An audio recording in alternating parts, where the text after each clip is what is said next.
हाय दोस्तों, आप सभी लोगों को पास्टर जॉन की तरफ से ख्रिस्तीय अभिवादन और जय मसीह की। मैं आशा करता हूँ प्रभु के अनुग्रह और कृपा से आप सब लोग कुशल पूर्वक हैं। दोस्तों, जैसे कि हम अभी जानते हैं कि हमारा जो देश है बहुत ही गंभीर परिस्थितियों से गुजर रहा है, क्योंकि कोविड-19 का ये सेकंड फेज है।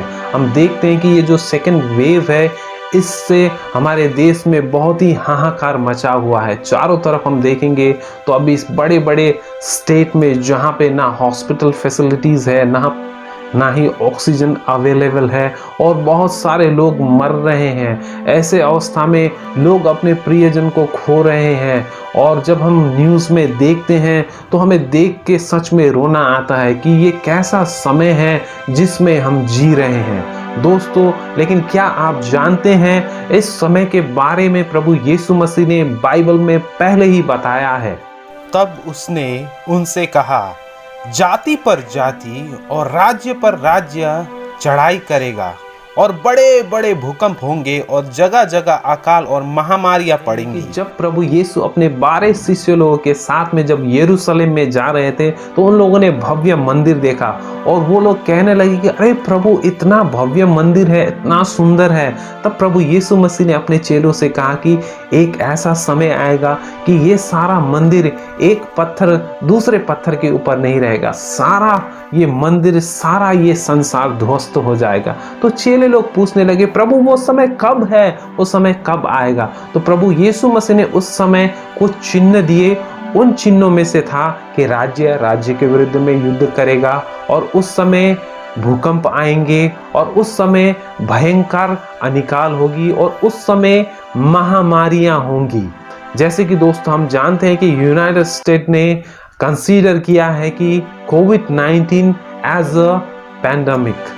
तो दोस्तों, सच में एक ये महामारी है और इसके बारे में प्रभु यीशु मसीह ने पहले ही बताया है। तो इससे हमें ये ज्ञात होता है कि दोस्तों हम अंतिम समय में जी रहे हैं। और दोस्तों इतना ही नहीं, अब हम देखेंगे तो कितने लोग, विश्वासी लोग, चर्च के पास्टर्स लोग भी इस बीमारी के द्वारा मारे जा रहे हैं। और कभी कभी जब एक विश्वासी परिवार में, फैमिली में अगर किसी को ये बीमार हो जाता है तो वो लोग प्रे करते हैं और कभी कभी फिर भी वो व्यक्ति मर जाता है। तो ऐसे उन लोगों का विश्वास हिल जाता है और वो प्रभु से प्रश्न करने लगते हैं, क्यों प्रभु ने हमारे प्रार्थनाओं को नहीं सुनी, क्यों प्रभु ने हमारे प्रार्थना का उत्तर नहीं दिया। तो दोस्तों, मैं आप लोगों को उत्साह देना चाहता हूँ, एनकरेज करना चाहता हूँ।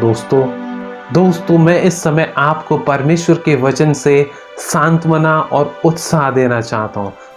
जो दुख तुझको झेलने होंगे उनसे मत डर, क्योंकि देखो शैतान तुम में से कुछ को जेल खाने में डालने पर है, ताकि तुम परखे जाओ और तुम्हें 10 दिन तक कलेश उठाना होगा। प्राण दान देने तक विश्वासी रहो तो मैं तुझे जीवन का मुकुट दूंगा। हालेलुया। सच दोस्तों, यहाँ पे परमेश्वर का वचन कहता है कि तुम जो कष्ट सह रहे हो वो कष्ट तुम्हें 10 दिन तक होगा, लेकिन अंतिम तक तुम विश्वास में बने रहो तो तुम जीवन के मुकुट को ग्रहण करोगे। सच में दोस्तों, हम देखते हैं इस समय हमारे विश्वासी जन लोग, चर्च के पास्टर्स लोग, लीडर्स लोग, मिशनरीज लोग भी कोविड-19 से मर रहे हैं। तो इस समय कभी कभी हमारे मन में ये प्रश्न आ सकता है कि परमेश्वर ये सब क्यों हो रहा है। दोस्तों देखिए, हम इस संसार में हैं और हम इस शरीर में हैं, ये नासमान शरीर में। ये शरीर एक दिन मर सकता है, ये शरीर एक दिन नष्ट हो सकता है, लेकिन परमेश्वर का वचन कहता है कि हम एक दिन परमेश्वर के साथ में स्वर्ग में होंगे। हो सकता है दोस्तों हम इस बीमारी के द्वारा भी मारे जाए, लेकिन परमेश्वर का वचन कहता है कि तुम अंतिम तक विश्वासी बने रहो तो परमेश्वर तुम्हें वो जीवन का मुकुट देंगे। तो दोस्तों देखिए, हो सकता है कि आपने भी अपने प्रियजन को खोया है इस बीमारी के द्वारा, लेकिन मैं आपको उत्साह देना चाहता हूँ, विश्वास में स्थिर रहें और विश्वास को पकड़े रहें, क्योंकि एक दिन आपने अपने प्रियजन को खोया है, आप एक दिन उनसे स्वर्ग में फिर मुलाकात करेंगे और आप उस दिन परमेश्वर की महिमा करेंगे, परमेश्वर को धन्यवाद देंगे। सच आज हम इस स्थिति और परिस्थिति में हमें प्रार्थना करने की आवश्यकता है, लेकिन हमें निराश होने की आवश्यकता नहीं है, अपने विश्वास को त्यागने की आवश्यकता नहीं है, परमेश्वर से प्रश्न करने की आवश्यकता नहीं है, परमेश्वर को कर्ज करने की आवश्यकता नहीं है, लेकिन हमें अपने विश्वास को बचाए रखने की आवश्यकता है, क्योंकि हम अंतिम दिन में हैं और अंतिम दिन का ये चिन्ह है कि ऐसा समय आएगा। लेकिन हमें अपने विश्वास को बचाना है, और एक दिन जब हम परमेश्वर के साथ स्वर्ग में रहेंगे, वहां पे ना तो कोई बीमार होगी,